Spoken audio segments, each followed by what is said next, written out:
Fitment పై ఎన్ని మార్లు నచ్చజెప్పినా కార్మికులు పట్టువీడకపోవడంతో రవాణా సంస్థ యాజమాన్యం చర్యలు చేపడుతోంది.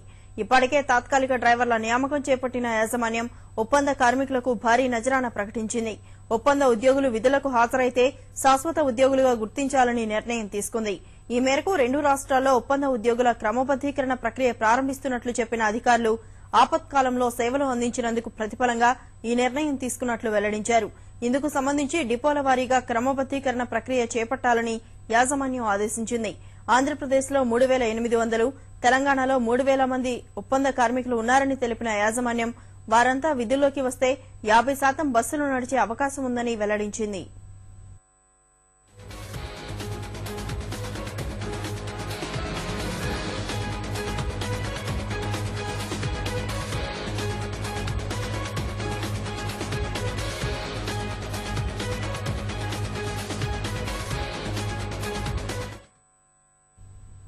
ఒప్పంద ఉద్యోగులు విధులకు హాజరైతే శాశ్వత ఉద్యోగులుగా గుర్తించాలన్న ప్రభుత్వ నిర్ణయానికి సంబంధించి మరింత సమాచారం మా ప్రతినిధి రమణ ప్రత్యక్ష ప్రసారం ద్వారా అందిస్తారు.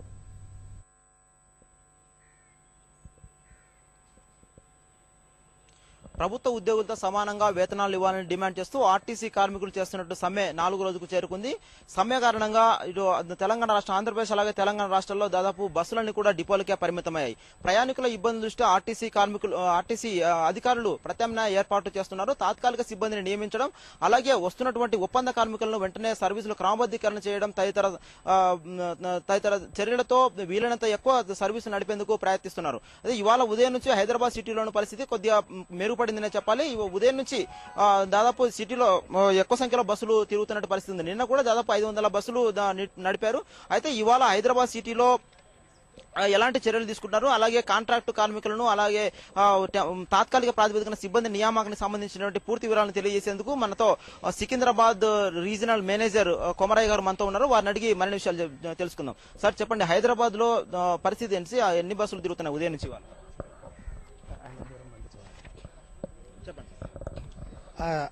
కార్మికుల ఈ సమ్మె దృష్ట్యా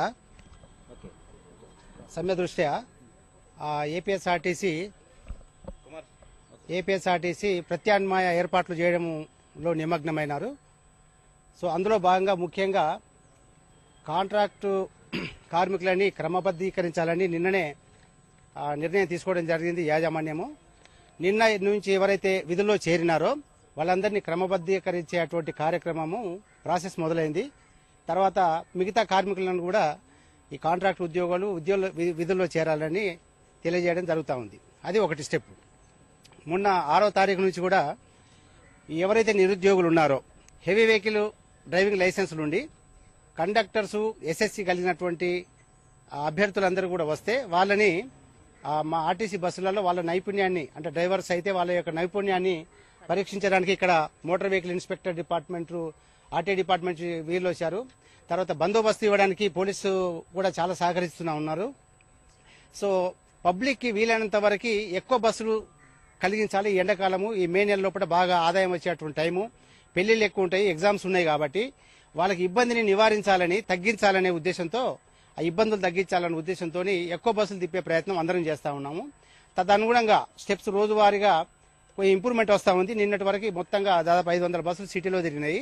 ఇవాళ ఇప్పటికే దాదాపు 310 వరకు తిరిగినాయి. ఇప్పటి వరకు హైదరాబాద్ లో 145 ఏమో సికింద్రాబాద్ లో, తర్వాత 160 ఏమో హైదరాబాద్ రీజన్ లో తిరగడం జరిగినాయి. సో ఈ క్రమబద్దీకరించే కార్యక్రమం మొదలైంది కాబట్టి కాంట్రాక్టు ఉద్యోగులందరూ కూడా తమ విధుల్లో చేరాలని ఆర్టీసీ యాజమాన్యం ఇచ్చిన పిలుపుకు అనుగుణంగా అందరూ వచ్చి విధుల్లో చేరాలని కోరుతున్నాము. తర్వాత ఇంకొకటి, ఎవరైతే తమ విధుల్లోకి స్వతహాగా వచ్చేటువంటి కార్మికులు ఎవరైతే ఉన్నారో వాళ్ళని అడ్డుకునే ప్రయత్నాలు కూడా చేస్తున్నారు. అది ఒకటి కొంచెం మంచిది కాదు. దయచేసి అందరూ కూడా సరే సమ్మె ఉంటుంది, దానిలో పరిష్కార మార్గాలు అనేది హెడ్ ఆఫీస్ యొక్క మేనేజ్మెంట్ కానీ లేకుంటే గవర్నమెంట్ కానీ వారు పరిశీలిస్తారు. కానీ పబ్లిక్ ఇబ్బంది కలగకుండా ఉండే విధంగా వాళ్ళుగా వచ్చేటువంటి కార్మికులు ఎవరైతే ఉంటారో వాళ్ళని అడ్డుకోకుండా ఉంటే ఇంకా కొన్ని ఎక్కువ బస్సులు తిరిగేందుకు ఆస్కారం ఉంటుంది. సో ఆ ప్రయత్నంలో భాగంగా ఈ 3 డిపార్ట్మెంట్లు, APSRTC, police department and transport department ముగ్గురు కలిసి చేస్తున్న ప్రయత్నంలో ఎక్కువ బస్సులన్నీ తిప్పే ప్రయత్నం చేస్తా ఉన్నాం. మొత్తం ఒప్పంద కార్మికులను వెంటనే ఇంత ఇమీడియట్ గా పర్మనెంట్ సర్వీసులు క్రమబద్ధీకరించేసిన కారణం ఏంటి సార్? కారణం అంటే ఒకటే, ఈ పబ్లిక్ కి ఈ ఇన్కన్వీనియన్స్ కలిగించడం తగ్గించాలి. తర్వాత ఈ ఎండాకాలం లోపల ఎక్కువ మూవ్మెంట్ ఉంటుంది. ఇప్పుడు సెలవులు వచ్చినాయి కాబట్టి పిల్లలు కొంతమంది మూవ్మెంట్ ఎక్కువ ఉంటుంది, పెళ్లిళ్ళు కూడా ఉన్నాయి, కాంపిటేటివ్ ఎగ్జామ్స్ కూడా ఉన్నాయి. ఈ టైం లోపల ఎక్కువ బస్సులు తిప్పాలా. సో ఈ ఆపత్కర టైం లోపల తమ డ్యూటీల్లో ఈ విధిలో చేరుతున్నారు కాబట్టి వాళ్ళకు ఒక గ్రాటిట్యూడ్ లాగా, వాళ్ళకు ఒక మంచి మేలు చేయాలనే ఉద్దేశంతోనే ఆ సీనియారిటీ తప్పి ఎక్స్ట్రాడినరీ ఆర్డర్ లాగా వాళ్ళకి రెగ్యులరైజ్ చేయాలని నిర్ణయించడం జరిగింది. విధులకు హాజరు కానటువంటి ఒప్పంద కార్మికులకు మీరు ఇచ్చేటటువంటి సూచన ఏంటి? విధులకు హాజరు కాకుండా ఒకవేళ ఇంకా కూడా అట్లాగే కంటిన్యూ అయ్యేటువంటి కాంట్రాక్ట్ కార్మికులు ఉంటే వాళ్ళ సర్వీసుల అవసరం నార్మల్ గా తీసుకోకూడదు. ఎందుకంటే ఇటువంటి క్లిష్టమైన పరిస్థితుల్లో కూడా వాళ్ళు డ్యూటీలకు రాకపోతే వాళ్ళని మనం పరిగణలోకి తీసుకోకూడదు అన్నట్టు మేనేజ్మెంట్ యొక్క దృక్పథము. తదనుగుణంగా వాళ్ళని టర్మినేట్ చేయడం కూడా జరుగుతుంది, పర్మనెంట్ గా అది కూడా. సో కాబట్టి దయచేసి ఇవాళ రేపట్లో అందరూ కూడా తమ తమ విధుల్లోకి రావాలని ఏపీఎస్ఆర్టీసీ యాజమాన్యము కాంట్రాక్టు ఉద్యోగులందరినీ కూడా కోరడం జరుగుతూ ఉంది.